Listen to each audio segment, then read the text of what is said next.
여호수아 24장 15절 말씀입니다. 여호수아 24장 15절 말씀. 빠르게 같이 읽겠습니다. 만일 여호와를 섬기는 것이 너희에게 좋지 않게 보이거든 너희 조상들이 강 저쪽에서 섬기던 신들이든지 또는 너희가 거주하는 땅에 있는 아모리 족속의 신들이든지 너희가 섬길 자를 오늘 택하라. 오직 나와 내 집은 여호와를 섬기겠노라 하니. 아멘. 아멘. 오늘 본문의 말씀을 통해서 여호와만 섬기겠노라라는 제목의 말씀입니다. 같이 은혜를 나누고자 하는데, 영적으로 신앙생활을 해나갈 때 아무리 힘들고 아무리 어려워도 양다리는 걸쳐서는 안 된다. 영적으로 양다리를 걸치는 그런 삶은 결코 행복할 수가 없어요. 온전히 하나님만 섬기는 삶을 여러분 선택하시고 결단하시면서 믿음의 길 잘 걸어갈 수 있게 되시기를 바랍니다. 우리 인생이 얼마 남지 않았다 가정해보고 내가 죽을 날이 얼마 남지 않아서 자식들에게 유언을 남긴다고 한번 생각해 보십시다. 유언을 남기려고 생각할 때 자기 인생을 돌아보게 됩니다. 인생을. 사람들은 다 자기 인생을 돌아보게 돼요. 후회스러운 일도 있고 아쉬운 일도 있고 또 이렇게 살면 좋겠다라고 내가 살아왔던 인생을 회고해 봅니다. 그러면서 너희들만큼은 이렇게 살아라. 이미 우리들은 겪어와 봤다. 나는 이 세상을 살아봤고 이 세상에서 주님을 섬기는 삶을 살아봤는데 너희들만큼은 건강에 대해서 이렇게 해라. 가족에 대해서는 이렇게 해라. 돈 버는 것, 일하는 것, 사랑하고 사는 것, 여러 가지 이야기를 할 수가 있겠죠. 그런데 정작 부모된 우리가 자손들에게 남겨야 할 최고의 유언은 따로 있습니다.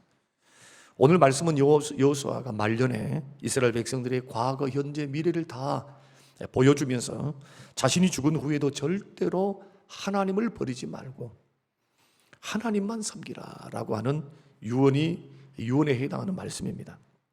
그러니까 마지막 소원을 출애굽 이후에 광야에서 태어나고 자란 백성들, 자기의 부모들이 한 명도 예외 없이 여호수아와 갈렙 제외하고는 모두가 다 어디서 죽느냐 하면은 광야에서 죽습니다. 이게 기적 아닙니까? 가나안 땅에 들어가야 하는데 하나님께서 여호수아와 갈렙 이외에는 한 사람도 살려놓지 않습니다. 그때 인구가 200만입니다. 200만 중에서 부모를 생각해 보십시다. 4분의 1로 생각한다면 약 50만 명에 해당하는 사람들, 그들이 낳았던 2명, 3명, 4명의 자식들을 제외한 그들은 하나같이 못 들어가요. 사실 이것 생각 한번 해보세요. 이것도 기적이에요. 하나님의 기적. 하나님이 말씀하신 대로 살려두지 않으신 겁니다. 너희들의 사는 기한은 딱 40년. 광야에서 있었던 이때까지다. 똑같이 죽어라. 물론 일시에 다 죽이지 않으셨겠죠. 시차를 두고 하나님이 그들의 생명을 거두셨을 것입니다. 중요한 것은 모압 평지에 모여 있었던 사람들은 광야에서 태어나고 자란 사람들입니다. 자기 부모들은 한 사람 없어요. 여호수아와 갈렙만 있었습니다. 우리는 구약을 계속해서 말씀을 들어가면서 이 이상한 이야기, 기적과도 같은 이야기, 하나님께서 하나님의 자녀들을 다루시는 이 이야기를 통해서 하나님은 약속하신 그대로 모든 것을 이루어 가시는 하나님이시고, 하나님은 은혜 잊어버린 것을 굉장히 싫어하신다는 걸 아셔야 돼요. 하나님의 은혜를 잊어버리는 것, 원망 불평하는 것, 하나님을 불신하는 것, 그새를 못 참는 것, 그리고 언제나 그들의 원망과 불평 뒤에는 언제나 이집트를 생각합니다. 이집트에서는 또 좋은 일이 있었는데 세상 생각하는 거예요. 자꾸. 무슨 말입니까? 양다리를 걸치는 거죠. 마음이 온전하지는 못하다 이거예요. 힘들고 어려우면 세상 생각, 옛날 본전 생각하고 있는 이들의 모습을 보면서 하나님께서 기뻐하실 리가 없죠. 그래서 너희들이 나를 10번이나 시험했다. 10번이라는 것은 정확히 10번이란 말이 아니고 그 하나님을 시험하고 하나님을 속상하게 만들고 하나님을 정말 속상하게 만들었던 그 시험에 불신의 시험이 그렇게 많았다는 거예요. 그리고 난 후에 그들의 연한을, 자기의 인생의 수명을 하나님 딱 정해져 버렸어요. 40년이다. 가나안 땅 한 사람도 못 들어간다. 여호수아와 갈렙 이외에는. 하나님은 그대로 하셨습니다. 그러나 이스라엘 백성들 광야 2세대들에게는 주께서 뭐라고 말씀하시느냐? 홍해를 갈라서 너희들을 구출하고 구원하신 분이 누군가? 광야의 길을 걸어갈 때 만나와 메추라기를 통해서 너희들을 구원해 주신 분이 누군가? 요단강을 건너게 하신 분이 누군가? 가나안 땅에 들어와서 그 많은 곡식을 먹고 과일을 먹고 행복하고 편안하게 살 수 있도록 지금 전쟁에서 승리를 주신 분은 누구인가?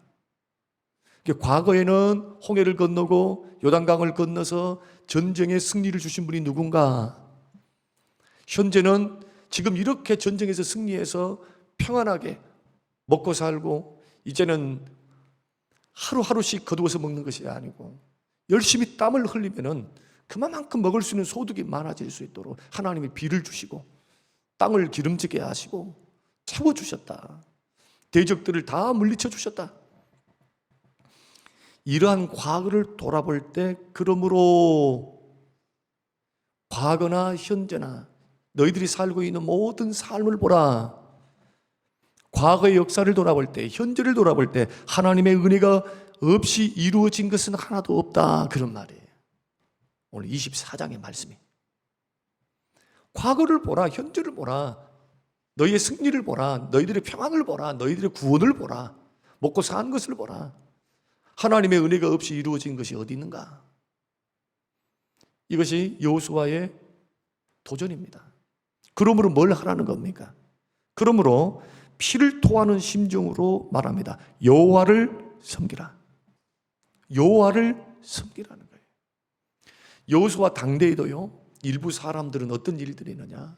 하나님을 버려버려요. 일부 사람들은 가나안 땅의 신들을 섬기는 자들이 있었어요. 몰래 꼴짝꼴짝 섬기는 사람들. 그리고 우려스러운 거예요. 여러분, 누룩이라고 하는 것, 밀가루에 빵을 부풀려서 어렸을 때 보면 어머니께서 막걸리를 부어가지고 밀가루에다가 부어가지고 그것을 따뜻한 아랫목에다가 다 덮어놓으면 이게 부풀어 올라요. 부풀어 오르면 기름에 튀깁니다. 설탕을 넣고 무슨 팥을 넣고 집에서 만들어 먹을 때가 많았죠. 보면은 금방 부풀러 버려요. 막 4시간, 5시간 되면은 따뜻한 데 놓으면은 이게 빵빵하게 부풀러 있죠. 마찬가지예요. 죄라고 하는 것도 한번 교회 안에 들어오면, 내 안에 들어오면 점점 커져가는 성향이 있습니다. 절대로 죄라고 하는 것이 그냥 있지 않습니다. 그래서 도전하는 겁니다. 너희들이 믿음의 길을 걸어갈 때, 이 가나안 땅에 살아갈 때 꼭 기억하라. 죄가 들어올 때 절대로 그것을 허용하지 마라. 우상을 섬기지 마라. 이렇게 도전하면서 나와 내 집은 여호와만 섬기겠다라고 결단하는 겁니다. 그러므로 양당 간에 너희들이 선택하라는 거예요. 이때 백성들이 뭐라고 말합니까? 여호와만 섬기겠습니다. 여호와만 섬기겠습니다. 모세에게 했던 시내산 언약과 똑같이 우리가 주님만 섬기겠습니다. 주님만 섬기겠습니다. 시내산에서도 똑같이 언약을 맺었죠. 어떤 언약입니까? 너희들이 나를 섬기고 내 계명을 지키고 내 말씀을 따라서 살아가면 너는 나의 백성이 되고 내가 너희 하나님이 된다. 피로서 언약을 맺었습니다. 그런데도 이스라엘 백성들, 그 부모의 세대는 실패했어요. 똑같이 가나안의 2세대들, 이제 가나안에는 1세대들이 되겠죠. 광야의 2세대들이 가나안으로 들어갔음에도 불구하고 보십시오. 여호와만 섬기겠습니다. 여호와만 섬기겠습니다. 근데 이것이 얼마 가지를 못해요. 얼마? 40년이나 갔을까요? 여호수아가 죽고 그 장로님들이 죽고 난 후에 이스라엘 백성들이 급속도로, 사사기 말씀 보니까 급속도로 하나님을 떠나게 됩니다. 이런 말씀들은 오늘 우리가 이제 짧게는 1년, 2년 믿고 어떤 사람들은 30년, 40년 믿는 사람들이 있어요. 중요한 것은 오래 믿었다가 아니고 어떤 질로서 믿었느냐예요. 어떤 질로서, 어떤 질. 신앙의 질이 높으냐 낮은가, 그것을 점검해 보자는 거예요. 삐딱 뺐다 물론 할 수 있어요. 할 수 있어요. 사람 따라 다 믿음이 다르니까, 연약하니까, 약하니까. 그러나 이런 말씀들을 우리가 계속 묵상하다 보면 마음에 어떤 결단이 일어납니까? 오로지 하여, 온전히 하여 하나님을 섬겨야 되겠구나. 온전히 오로지 하여 내 마음을 붙들고 내 마음을 다하여 하나님 섬기겠다라고 하는 결단. 사람은 망각하는 동물입니다. 잊어버리는 것이 때로는 축복이 될 수가 있습니다. 아프고 쓰라린 과거, 상처, 이거 잊지 못하면 정신병 걸려요. 고통 중에 살게 됩니다. 그러나 절대 잊어서는 안 되는 것이 있습니다. 그것은 죄와 사망과 원수 마귀로부터 우리를 구원하시고 죄사함과 영생을 주시고 이 땅에 살면서 먹고 마실 수 있도록 건강 주시고 복 주시고 행복을 주신 하나님을 잊어버려서는 안 됩니다. 그래서 주님을 섬기고 살면 영생, 죄 문제, 영생 문제, 천국만 주시는 것이 아니고 이 땅에서도 복을 주시는 하나님. 출애굽기 20장 6절 말씀 보면은 나를 사랑하고 내 계명을 지키는 자에게는 천대까지 은혜를 베푸느니라, 그렇게 말씀하셨습니다. 사랑하는 성도 여러분, 이스라엘 백성들을 향해 외쳤던 그 여호수아의 외침을 우리는 귀담아 들어야 될 줄로 믿습니다. 그러므로 이제는 여호와를 경외하며 온전함과 진실함으로 그를 섬기라. 양다리 걸치지 말고 온전함과 진실함으로 오직 삼위일체 하나님만을 섬겨서 주님의 기쁨이 되는 그 복된 삶, 주께 영광이 되는 삶이 우리의 삶이 될 것뿐만 아니고 주를 섬겨가는 삶에는요, 은혜 주심이 풍성합니다. 죄를 지을 때도 하나님은 은혜로 우리를 인도하시지만 하나님 말씀대로 순종하며 살 때는 더 큰 은혜를 우리에게 부어주셔서 하나님의 살아계심을 우리에게 나타나십니다. 그러므로 믿음의 길을 흔들리지 말고 어떤 환경, 어떤 여건도 주를 믿는 믿음에서 우리는 떨어질 수가 없어요. 방해칠 수가 없어요. 오히려 그런 역경과 고난 때문에, 시험 때문에, 어려움 때문에 더 주 앞에 나와서 엎드려 기도하고 더 주 앞에 나아가 매어 달리며 나를 살리시고 나에게 복을 주시고 문제를 해결해 주시고 은혜를 주실 분이 오직 하나님밖에 없음을 여러분 천명하면서 선포하고 천명하면서 믿음의 길 잘 걸어갈 때 하나님이 주시는 놀라운 은혜, 구원, 영생, 축복은 우리의 것이 될 줄로 믿습니다. 믿음의 선한 싸움 잘 싸우시기 바랍니다. 양다리 걸치지 않게 되시길 바랍니다. 흔들리지 마시기 바랍니다. 이런 말씀들이 우리에게 큰 도전이 되시기를 주의 이름으로 축복합니다. 고마우신 하나님 아버지, 오늘 우리에게 주신 귀한 말씀을 통해 주님 듣게 하시오니 고맙고 감사합니다. 하나님 영광을 받으시옵소서. 주여 찬양을 받으시옵소서. 온전히 하나님 앞에 영광 돌려드리기 원합니다. 하나님 아버지, 양다리 걸치지 않게 하시고 온전히 주님만 믿고 끝까지 믿음의 길 승리하며 걸어가도록 믿음 지키게 하옵소서. 감사드리며 예수님 이름으로 기도합니다. 아멘.